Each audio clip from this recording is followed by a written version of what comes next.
failure is painful, but regret is more painful. The choice is yours.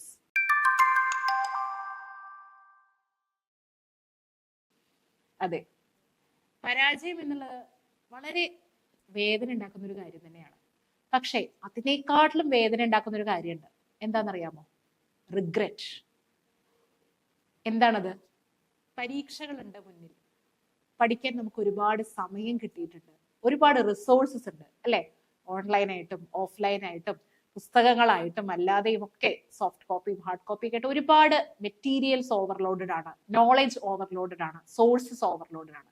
ഇത്രയൊക്കെ അവസരങ്ങൾ ഉണ്ടായിട്ടും ശ്രമിച്ചിട്ടില്ല, ശ്രമിക്കുന്നില്ല, പഠിക്കുന്നില്ല എന്നുള്ളതാണ് റിഗ്രറ്റ്. സോ ആ റിഗ്രറ്റ് ആണ് പരാജയത്തെക്കാൾ കൂടുതൽ പെയിൻഫുൾ ആയത്. ഇതിൽ ഏത് വേദനയാണ് നിങ്ങൾക്ക് വേണ്ടത് എന്നുള്ളത് നിങ്ങളുടെ മാത്രം ചോയ്സ് ആണ്.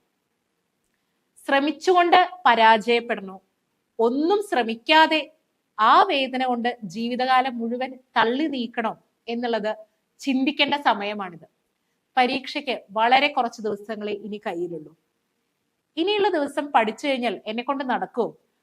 തൽക്കാലം ഇനി ഒന്നും പഠിക്കണ്ട, ഇനി അടുത്ത പരീക്ഷയാവട്ടെ, അടുത്ത നോട്ടിഫിക്കേഷൻ വരട്ടെ, അപ്പൊ ഞാന് 1-ാം തീയതി തൊട്ട് നന്നായി പഠിക്കും, ഉഷാറായി പഠിക്കും, അല്ലെങ്കിൽ അടുത്ത പുതുവർഷത്തിൽ പഠിക്കാം, ഇങ്ങനെയൊക്കെ ചിന്തിച്ചിരിക്കുന്നവരാണോ നിങ്ങൾ? എങ്കിൽ അങ്ങനെയുള്ളവർ മനസ്സിൽ എഴുതി വെച്ചോളൂ, റിഗ്രറ്റ് ആയിരിക്കും നിങ്ങൾക്ക് കിട്ടുന്ന കൂലി എന്ന് പറയുന്നത്. ഈ റിഗ്രറ്റ് ജീവിതകാലം മുഴുവൻ നിങ്ങളെ വേട്ടയാടുകയും ചെയ്യും. നമുക്ക് ഇഷ്ടമുണ്ടാവില്ല ചിലപ്പോൾ പഠിക്കാനായിട്ട് അല്ലെ? പക്ഷേ നിങ്ങൾക്ക് ഒരു നോർമൽ ലൈഫാണ് വേണമെങ്കിൽ, if you want A normal life, just relax. നിങ്ങൾ റിലാക്സ് ചെയ്തോളൂ. ഇഷ്ടംപോലെ വീഡിയോസ് ഉണ്ട് അല്ലെ യൂട്യൂബില്. നിങ്ങൾക്ക് ഇൻസ്റ്റയിലും യൂട്യൂബിലൊക്കെ ഒരുപാട് ഇൻഫ്ലുവൻസേഴ്സിന്റെ എന്താ പറയാ, ഗെറ്റ് റെഡി വിത്ത് മീ, മറ്റു കാര്യങ്ങളൊക്കെ ആയിട്ട് ഒരുപാട് വീഡിയോസ് നിങ്ങൾക്ക് കാണാം, കണ്ടിരിക്കാം അല്ലെ? നിങ്ങൾക്ക് റിലാക്സ് ചെയ്ത് ചില്ല് ചെയ്തിരിക്കാം. പക്ഷേ നിങ്ങൾക്ക് നിങ്ങളുടെ ജീവിതത്തിൽ ഒരു മാറ്റം വേണമെങ്കിൽ എണീക്കണം, പണിയെടുക്കണം. Keep it doing even if you don't like it. നിങ്ങൾക്കത് ഇഷ്ടമല്ലെങ്കിലും നിങ്ങൾ ചെയ്തുകൊണ്ടേയിരിക്കുക. ഇഷ്ടമില്ലാത്ത കാര്യമാണെങ്കിലും നിങ്ങളത് തുടർച്ചയായി ചെയ്തുകൊണ്ടിരുന്നു കഴിഞ്ഞാൽ ദാറ്റ് ഈസ് ഡിസിപ്ലിൻ. അതിനെയാണ് ഡിസിപ്ലിൻ, അച്ചടക്കം എന്ന് പറയുന്നത്.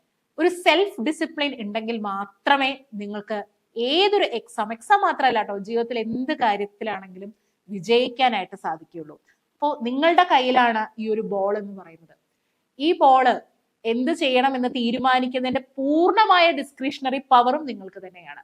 നിങ്ങൾക്ക് വേണമെങ്കിൽ എന്താണ്, യെസ്, ഇതൊന്നും വേണ്ട, പുസ്തകമൊന്നും വേണ്ട, തൽക്കാലം ഇരുന്ന് എന്താണ് ഫോൺ നോക്കി, വെറുതെ വീഡിയോസ് നോക്കി അല്ലെ, റീൽസ് നോക്കിയിട്ട് ചില്ല് ചെയ്ത് റിലാക്സ് ആയിട്ടിരിക്കാം. അത് നിങ്ങളുടെ ചോയ്സ്. അതല്ലെങ്കിലോ പുസ്തകം എടുത്ത് പഠിച്ചു തുടങ്ങാം. വീഡിയോസ് കണ്ട് നോട്ടുകൾ തയ്യാറാക്കി റിവൈസ് ചെയ്തുകൊണ്ട് മോക്ക് ടെസ്റ്റുകൾ ചെയ്തുകൊണ്ട് ഉഷാറായിട്ട് പഠിച്ചു തുടങ്ങാം. എന്ത് ചെയ്താലും അല്ലെ റിഗ്രറ്റ് ഇല്ലാതെ ഉറങ്ങാൻ പറ്റുകയാണെങ്കിൽ അതായിരിക്കും നിങ്ങളുടെ ഏറ്റവും വലിയ വിജയം. അല്ലാതെ യൂട്യൂബിലും മറ്റ് സോഷ്യൽ മീഡിയയിലൊക്കെ പരതി മോട്ടിവേഷണൽ വീഡിയോസ് ഇരുന്ന് കണ്ട് അല്ലെ അതിൽ നിന്നും ഇൻസ്റ്റന്റ് ഗ്രാറ്റിഫിക്കേഷൻ, ഇൻസ്റ്റന്റ് മോട്ടിവേഷൻ ഒക്കെ കിട്ടുന്നത് കൊണ്ടൊന്നും പ്രത്യേകിച്ച് കാര്യമൊന്നുമില്ല. നമ്മള് പണിയെടുത്താൽ മാത്രമേ, ദിവസവും എടുക്കുന്ന, പെർസിസ്റ്റന്റ് ആയിട്ട് എടുക്കുന്ന, കൺസിസ്റ്റന്റ് ആയിട്ട് എടുക്കുന്ന എഫേർട്ടുകൾ മാത്രമേ നിങ്ങൾ ഉദ്ദേശിക്കുന്ന സ്ഥലത്ത് എത്തിക്കുകയുള്ളൂ. ഒരിക്കലും ഓവർനൈറ്റ് കൊണ്ടല്ല ഒരു സക്സസും ഉണ്ടാകുന്നത്.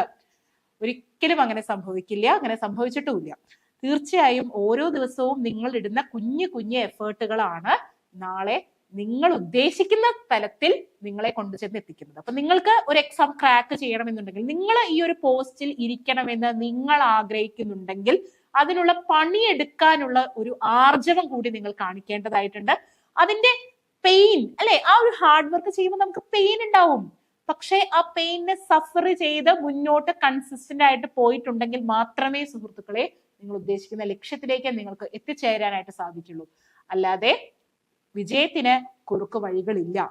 കുറുക്കു വഴികൾ അന്വേഷിച്ച് പോവാതെ കൃത്യമായ പഠനത്തോടു കൂടി, കൃത്യമായ പഠനത്തിന് വേണ്ടി ഒരു സ്ട്രാറ്റജി ഉണ്ടാക്കുക, ഒരു ടൈം ടേബിൾ ഉണ്ടാക്കുക, ആ ടൈം ടേബിൾ അനുസരിച്ച് മുന്നോട്ട് പോവുക എന്നുള്ളതാണ്. Avoid your distractions, avoid all your distractions. ഫോണാണോ നിങ്ങളുടെ ഡിസ്ട്രാക്ഷൻ? പഠിക്കുന്ന സമയത്ത് ആ ഫോൺ എടുത്ത് എയർപ്ലെയിൻ മോഡിലാക്കി മാറ്റിയിട്ട് കൃത്യമായിട്ടിരുന്ന് പഠിക്കൂ. നിങ്ങൾ വീഡിയോ ക്ലാസ്സുകൾ കാണുകയാണെങ്കിൽ ആ സമയത്ത് മാത്രം എന്ത് ചെയ്യുക, മറ്റ് ആപ്പുകൾ ഒന്നും യൂസ് ചെയ്യാതെ കൃത്യമായി നിങ്ങൾ വീഡിയോസ് കാണുന്നത്, ആ ക്ലാസ് കാണുക, അതിന്റെ നോട്ട് എഴുതിയെടുക്കുക. ബാക്കിയുള്ള സമയത്ത് എന്ത് ചെയ്യുക, ഫോൺ എടുത്ത് മാറ്റി വെക്കുക. എയർപ്ലെയിൻ മോഡിട്ട് നിങ്ങൾ അലമാറയിൽ കൊണ്ടേ പൂട്ടി വെച്ചോളൂ ഫോണിനെ. എന്നിട്ട് കൃത്യമായ നോട്ടുകൾ എഴുതി റിവൈസ് ചെയ്ത്, വായിച്ചെങ്കിൽ വായിച്ച്, എഴുതിയെങ്കിൽ എഴുതി, എങ്ങനെയാണോ നിങ്ങൾക്ക് പഠിക്കാൻ പറ്റുന്നത് അങ്ങനെ വായിച്ചും എഴുതിയും പഠിക്കുക. ദെൻ രണ്ടാമത് എന്ത് ചെയ്യണം? നോട്ടുകൾ പ്രിപ്പയർ ചെയ്യുക. കൃത്യമായിട്ട് അവനവന്റെ നോട്ടുകൾ പ്രിപ്പയർ ചെയ്യുക. നിങ്ങൾക്ക് വേണമെങ്കിൽ ഒരുപാട് PDF നോട്ടുകളും അല്ലെങ്കിൽ മറ്റു സാധനങ്ങളൊക്കെ കിട്ടും അല്ലെ. പക്ഷേ ഇതിനെയൊക്കെ ഒന്നുകൂടി സ്ട്രീം ലൈൻ ചെയ്ത് നിങ്ങളുടേതായിട്ടുള്ള കുഞ്ഞു കുഞ്ഞു നോട്ടുകളാക്കി മാറ്റുമ്പോഴാണ് അതാണ് നിങ്ങൾക്ക് റിവൈസ് ചെയ്യാൻ ഏറ്റവും ഹെൽപ്ഫുൾ ആയിട്ടുണ്ടാവുക. അപ്പൊ അത്തരത്തിലുള്ള നോട്ട്സ് മേക്ക് ചെയ്യുക. നിങ്ങൾ പഠിക്കുന്ന സമയത്ത് നിങ്ങളുടെ ഉറക്കം അല്ലെങ്കിൽ അത്തരത്തിൽ നിങ്ങൾക്ക് മടിയൊക്കെ വരുമ്പോൾ നിങ്ങൾ നോട്ട് എഴുതി നോക്കൂ. നിങ്ങൾക്ക് അത് കുറച്ചും കൂടി എന്താണ്, നിങ്ങൾക്ക് ആ ഒരു ടോപ്പിക്കിൽ കുറച്ചും കൂടി ഒരു താല്പര്യം ഉണ്ടാക്കാൻ ആ ഒരു നോട്ട് മേക്കിംഗ് നിങ്ങളെ ഹെൽപ്പ് ചെയ്യും കേട്ടോ.